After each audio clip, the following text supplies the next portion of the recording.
Tapi kita lihat terjemahannya ini menghilangkan nggak makna dari bahasa aslinya.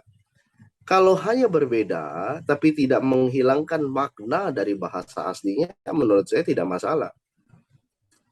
Tetap Yesus adalah Allah, akulah jalan kebenaran dan hidup, ya itu it's okay.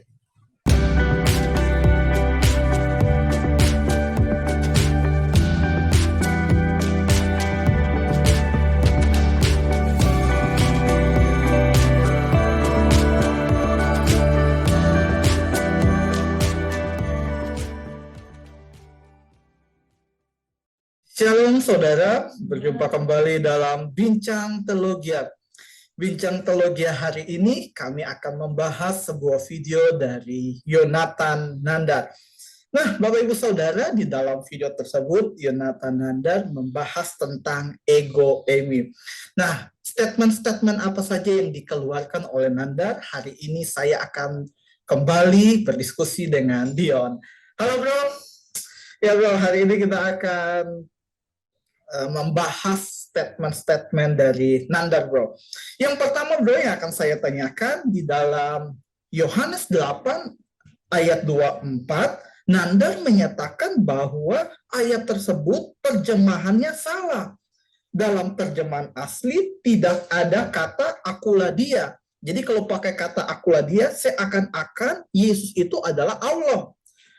Jadi menurut Nandar, kata yang dipakai di situ adalah kata ego eimi yang artinya hanya ada kata aku. Aku saja, bro. Gimana, bro, menanggapi pernyataan tersebut, bro? Ya, thank you, bro. Di dalam Yohanes 8 ini kan konteksnya ada konflik dengan ini ya, ada konflik dengan ahli Taurat. Ada konflik dengan ahli Taurat berkenaan dengan kealahan juga. Nah, memang betul di dalam Yohanes 8 ayat 24 itu katanya kata bahasa asli menggunakan kata ego eimi. Ego eimi ini memiliki sebuah keunikan. Kenapa? Karena ego itu artinya I. Eimi itu adalah subjek plus to be. Jadi ego eimi itu adalah I am. Nah, sekarang coba terjemahkan. I am. Saya gitu maksudnya. Saya adalah gitu kan. Nah, jadi salah tidak diterjemahkan akulah dia? Ya menurut saya nggak salah. Karena ini memang agak sulit untuk diterjemahkan, ya. Tapi dalam budaya Yahudi sendiri, kata ego eimi ini merujuk kepada bahasa Ibrani ehe asyar ehe di dalam kitab Ulangan. Ketika Musa bertanya kepada Tuhan tentang nama Tuhan. Tuhan Allah bilang bahwa ehe asyar ehe, aku adalah aku. Jadi I am who I am, itu bahasanya. Nah, jadi ketika Yesus menggunakan kata ego eimi ini, dia sedang menyatakan ya tentang kealahannya, gitu ya. Tidak secara eksplisit, tetapi orang Yahudi ngerti kalau gunakan kata ego eimi itu sudah menyatakan diri bahwa dia adalah Allah. Ya itu harus dipahami. Ya memang terjemahan Indonesia ini kan terbatas juga karena beda bahasa. Namun sekali lagi bukan berarti salah ya. Bukan berarti salah. Ya karena hanya terbatas aja bahasanya. Tetapi makna yang disampaikan kan sama, bahwa Yesus adalah Allah. Gitu ya. Demikian, bro. Ya, bro, pertanyaan kedua, bro. Nandar menyatakan bahwa kalaupun di ayat itu ada kata dia dari akulah dia, itu bukan untuk Allah, tetapi untuk diri Yesus sendiri yang adalah seorang manusia. Gimana, bro, menanggapi pernyataan tersebut? Iya, sekali lagi berarti Pak Nandar mesti membaca di dalam kitab Ulangan, Keluaran maksud saya, kitab Keluaran 3 ya, di mana Tuhan Allah mengutus Musa dan memperkenalkan dirinya kepada Musa ketika Musa bertanya. menggunakan kata dari ehye, asher ehye dalam bahasa Ibrani, dan diterjemahkan yaitu ego eimi di dalam bahasa Yunaninya. Jadi kalau memang itu betul, memang untuk dia menyatakan diri ego eimi, ya memang betul. Karena dia ingin menyatakan bahwa dia adalah Allah. Ya, dia ingin menyatakan bahwa dirinya adalah Allah. Nah, tentu apakah ini menjadi pertanyaan bagi kita semua? Kalau gitu Yesus ngaku-ngaku bisa dong. Semua orang bisa ngaku-ngaku. Tetapi permasalahannya adalah bagi orang yang berpikir demikian, harus berpikir ulang lagi, karena catatan sejarah, kesaksian, ya Injil Sinoptik dan tulisan Injil Yohanes itu mencatatkan tentang kesaksian asli bagaimana kualitas Yesus menunjukkan dirinya adalah Allah. Jadi dia cuma bukan ngomong doang, dia bukan lancang dong pakai seperti manusia lancang ya kalau berani bilang ego eimi gitu, menyamakan diri dengan Allah. Tapi kalau Yesus pakai itu ya karena dia menunjukkan kualitasnya, dia menunjukkan tentang penggenapan dari nubuatan-nubuatan, penggenapan pekerjaan Tuhan ya yang dijanjikan. Nah, maka itu kita percaya bahwa kata ego eimi itu memang benar ada di dalam Yesus, dan Yesus adalah Allah sekaligus dia sempurna di dalam kemanusiaan. Demikian, Bro. Iya bro, thank you bro. Pertanyaan yang ketiga bro, terkait dengan pertanyaan pertama tadi di dalam Yohanes 8 ayat 24 yang dimana terjemahannya adalah akulah dia, Nanda pernah membuktikan bahwa bukan demikian, sehingga dia mengutip di dalam Yohanes 14 ayat 6. Di situ ada kata ego emi yang diterjemahkan akulah, bukan akulah dia. Gimana bro menanggapi kembali pernyataan Anda bro? Iya, sekali lagi seperti saya katakan bahwa terjemahan Indonesia memang terbatas ya. Tetapi ya puji Tuhan karena kita ada bahasa asli acuannya, jadi kita bisa belajar. Ya kan? Kalau terjemahan itu bahasanya berbeda, tapi kita lihat terjemahannya ini menghilangkan nggak makna dari bahasa aslinya. Kalau hanya berbeda, tapi tidak menghilangkan makna dari bahasa aslinya, menurut saya tidak masalah. Tetapi Yesus adalah Allah, akulah jalan kebenaran dan hidup, ya itu it's okay. Karena maknanya tetap dia Allah. Menggunakan ego eimi, akulah aku adalah aku, I am who I am, the truth, the way, and the life. Sama maknanya juga menyatakan dirinya Allah. Jadi makna itu ya tidak berbeda sama sekali. Hanya berbeda bahasa saja. Ya sekarang kalau berbeda bahasa memang salah.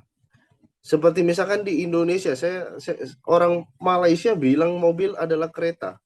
Terus bahasa kita bilang mobil ya mobil.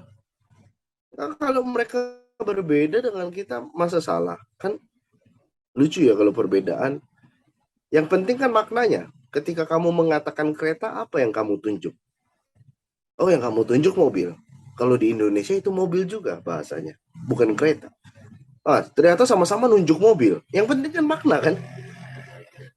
Yang penting makna. Sama-sama nunjuk mobil.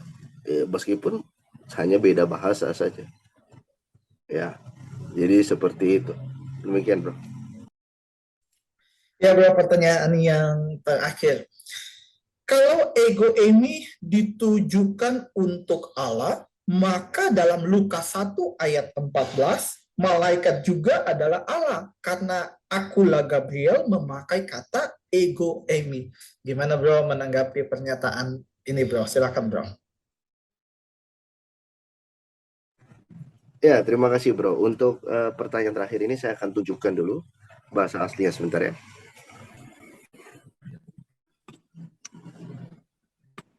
Oke. Kita melihat di dalam ini, saya nggak berbicara bohong. Ini adalah Lukas 1 ayat 14 ya. Lukas 1 ayat 14. Dituliskan kai estai karasoi kai agaliasis kai poloi epi tegenesei auto aresontai. Pertanyaan saya, di mana ada kata ego ini? Ini ini Amy ini dituliskan dengan kata estai di sini. Kata dasarnya Amy.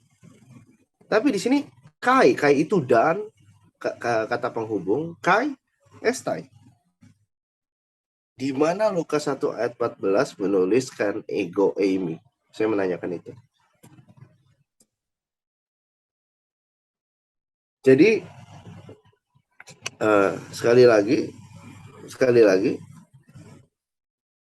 jika yang saya gunakan itu adalah Textus Receptus, itu dari tahun 1500, salinan tertua, dan mengacu kepada manuskrip abad-abad kedua, ya abad-abad tua lah, jadi bisa dipercaya.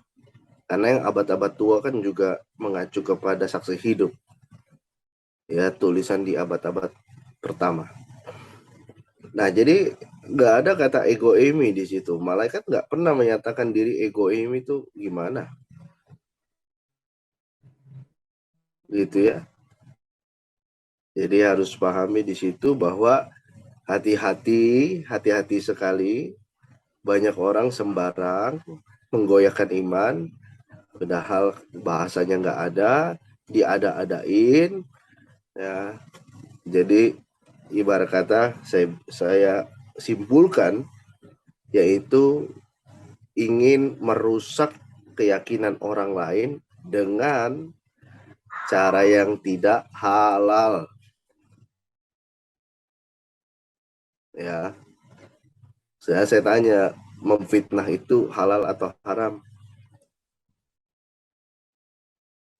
Ya udah, kalau tahu nggak boleh jangan dong. Tapi itulah yang cara Bapak Nandar gunakan, ya. Tidak ada tapi dibilangnya ada, ya. Jangan-jangan nanti kalau tidak ada cerita Naruto, tidak ada cerita Doraemon, dimasukkan juga ke Alkitab. Alkitab bilang cerita Doraemon, gitu ya. Nah, ya itu cara yang tidak elegan sama sekali untuk menyampaikan pendapat. Demikian, bro.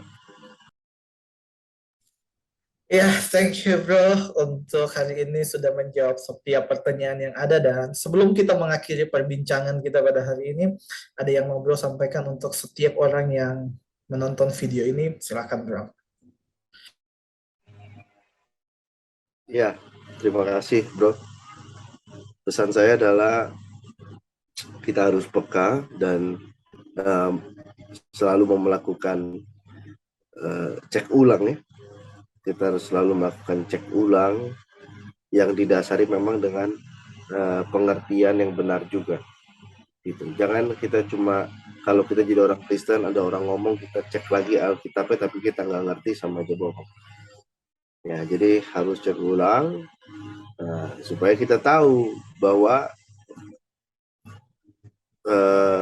memang orang-orang itu harus menggunakan cara-cara yang tidak halal untuk membuktikan Kristen itu salah. Ya tidak bisa apa adanya, karena kalau apa adanya ya memang Alkitab tidak salah. Ya, ini saya berbicara untuk kalangan orang Kristen. Ya, jadi kalau orang Islam mendengarkan ini, ya saya saran, ya kitab suci Anda ya kitab suci Anda, gitu ya. Jadi jangan merasa diserang mendengar orang Kristen bilang Alkitab adalah kitab suci yang benar. Karena saya ini tujuannya kepada orang Kristen, bukan kepada non-Kristen. Kalau soal bicara Alkitab adalah kebenaran. Ya demikian bro. Ya, thank you bro. Dan untuk setiap Bapak Ibu Saudara, kalau Bapak Ibu Saudara diberkati dengan video ini, jangan lupa share kepada setiap orang yang Bapak Ibu kenal, supaya semakin banyak orang bisa mengerti kebenaran firman Tuhan. Dan juga jangan lupa subscribe. Sampai ketemu di video selanjutnya. Tuhan Yesus memberkati.